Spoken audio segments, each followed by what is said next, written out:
Hello everyone, this is Big Z here, and welcome to A Breath of an Animated Life. And today we're going to analyze the problem with Pokemon vs. Digimon by Pringus McDingus. Again, don't ask me why the creator has done that name.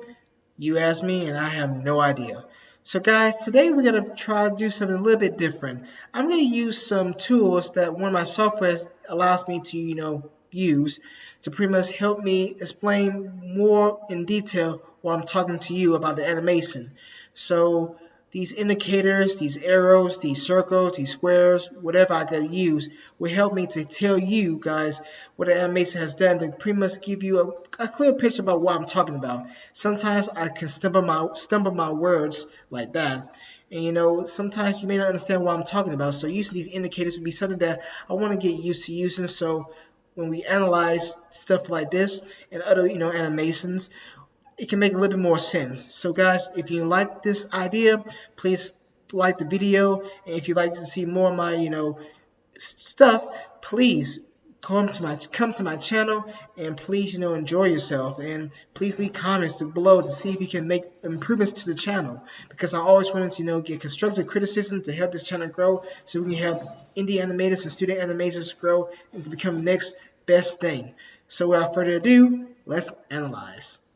Alright guys, so I'm down here in the corner, and I'm just going to explain how I'm going to do this. Basically, I got these cool toolbox that you can't see, but basically I can pretty much, draw things like, regularly. I can do some highlights like so, which I can change the color also as well. I can do arrows that can point to things. I also got indicators that can, I can number them. And yeah, that's a lot of cool stuff I can do. So hopefully this will give me and you guys a better understanding about what I'm talking about. So let's go to the video and get more in depth about what I'm talking about to you guys. Alright, Pringus, let's do this. First things first, I just want to mention, the basic character design is nothing too crazy. Basically, when you got, wrong line, didn't want to slash her out. Basically, when you got, our, supporting characters, basically, they have a basic, shape, blocky feet, simple, arms, body, legs, and of course a head that's like round as ever. Heck, you can see, our father's head right here, a perfect round circle. So nothing too complicated. Very basic background too, because, it's a cartoon, so you don't want to go too detailed. Granted though, if you watch, the actual, original animations of, Digimon, Pokemon, they go into good detail. But for this one, nothing too crazy indeed. Let me just move my big old head over here. Now, look at Minfu's paws. Look at the front paw and the back paw. Now, what we see here is foreshortening, which basically means that anything close up has more detail, anything far away has less detail. And you can tell by a very basic thing they done in the drawing of Minfu, which is basically the line weight. Look at this line weight right here on the outside part of the paw versus the outside part of this paw. Now, the line weight close to us is heavier than the line weight in the back. So that technique was done very simply by just changing the line weight. And this foreshortening is very important, so we can at least see, Minfu in his pose as realistic as possible. So basically, I must say this was a very, very useful, technique, they done by just changing the line weight just to get foreshortening the way it needs to be. So again, I must say a very simple technique that was done very well indeed. Oh, you're that new kid I keep hearing about. I don't know who you are or what that thing is, but I'm not going easy on ya. Mianfu, Rock Tomb! Now you guys saw that shake. Well, that shake is from the camera, and in the software they use, most likely they can, move the camera, of course, with the character, put it at different angles, but also the camera can maybe, rumble a little bit to give us that immersive feeling of the ground shaking because of Minfu's, attacks. Now you guys see this? If you don't, let me draw some arrows for you.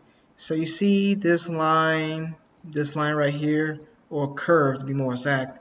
And this one right here, well, that's showcasing motion of the rock coming at us. And basically what's going on is that since the rock is rotating towards the enemy, or in our case rotating towards us, the audience, the animator has figured out a way to pretty much depict that. So not only does the animator use rumbles from the camera's sake, but also, the animator has to pretty much showcase the rock rotating, hence they use these, moving lines to showcase rotation. Now I'm curious about this right here.